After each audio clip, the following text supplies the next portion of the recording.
Hello, Dearborn Heights residents. This is Mayor Bill Bazzi. I'm here with Chief Brogan. We're doing a Chief Chat. Welcome, Chief, again. Thank you. And there's a few things I wanted to discuss with you. And as you see around us here, we have a semi-trailer over this vehicle, and behind us, this vehicle underneath this truck. So could you please tell the residents what you guys are doing here today? Yeah, we've got one of our captains, Captain Jason Franks. He's really involved in extrication and all the different kind of situations we can find ourselves in. Some of it from his past experiences. He's been involved in some really technically difficult extrications where patients were trapped between very heavy loads, and we had to call for tow trucks to come and actually give us assistance.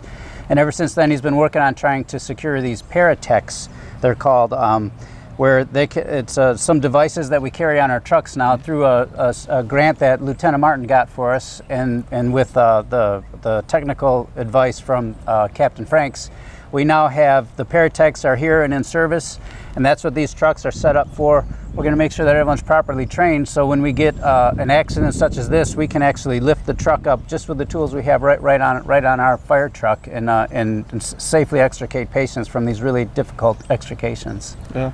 That's great, and yeah. This is very handy for us to have in Dearborn Heights, especially with the amount of accidents in the area. Yeah, and this can happen anywhere on Telegraph. You see these trucks going up and down every day at Telegraph Ford Road, and it just takes a moment of inattention to end up underneath the truck like we see back behind us here. And we're the only department in this area that has these tools that are up and running. So we let our other partners know in Western Wayne County. So if they do get an accident such as this, we can come and help out too. Well, that's great news to have that. Also, Chief, you and I were discussing this a week or so back. You know, you had some of our firefighters in Louisiana helping out with a hurricane. Yeah.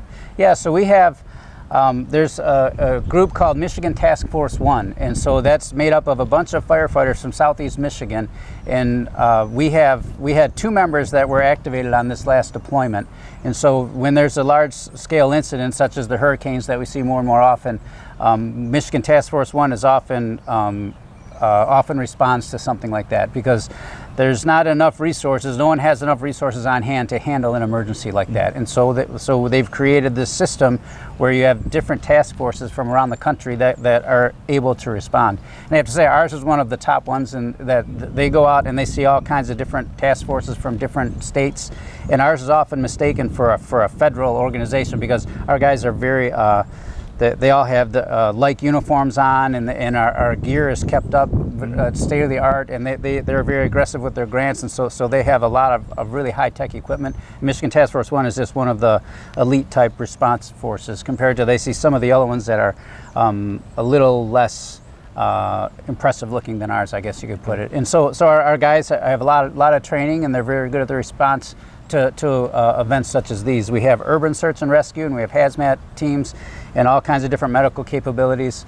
And so they responded to Hurricane Ida, and they were assigned to some damage assessment, and they were assisting some of they were in some really less fortunate areas. And they were actually some of the first boots on the ground that the people saw from this hurricane. And so they were there fairly quickly, even though it took a day or two until they were there.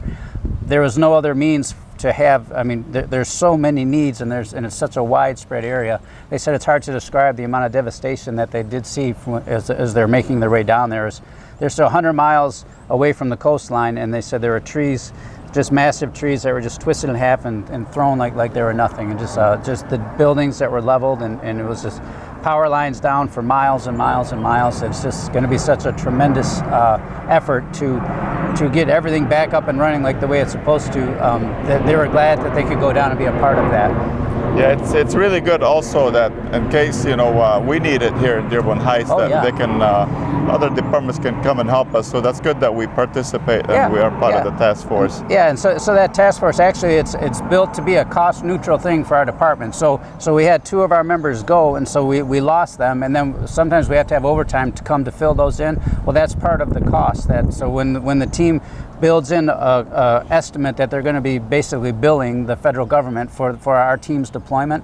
So Dearborn Heights will be reimbursed. It takes some time, but any expenses that were incurred for overtime or things like that, we're reimbursed. So we're completely made whole. So Dearborn Heights has no expenses. This doesn't cost us any money. And in the meantime, our firefighters are getting this top-notch training, and they're working with these teams and going to these large-scale incidents that makes them more well-rounded officers. And so it's a great benefit for the department. It's a great benefit for the fire service in America. Well, that's good news. Yeah. So also, Chief, we have the open house coming up October. Yep, October 2nd. And so that's a great time it's a great community event, and to come out and to meet your firefighters.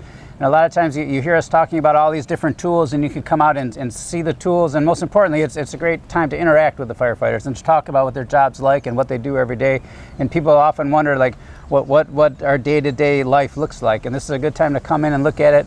And you could see the station. You could try on gear. It's a great event for kids, and it's a great event there's a lot of displays that are going on. There's a little something for everyone. Well, I'm looking forward to it. Yeah. And also, we talked about the Key Club from Crestwood wants to partner with a bike-a-thon. Yeah. So I know that your team is on board. So, stay tuned. We have should be coming up sometime in October, one of the Sundays, so we can make the announcement. Yeah, we were very excited to hear about that. The Key Club is a great organization too, and so for us to pair it together and work on that bike-a-thon, I know our guys are going to be very excited to be involved with it. Yeah, I know you guys are very competitive, so I'm looking forward to it. Yeah, I don't know if I can beat any of you guys during biking, but I'm going to give it a try. All right. So again, thank you, Dearborn Heights residents, for joining us with the Chiefs Chat. And please stay tuned for the next event that we have coming up. Make sure that you come up and support our firefighters October 2nd for the open house, and also with the bike-a-thon. And stay tuned. We'll announce more when we get the information. Thank you.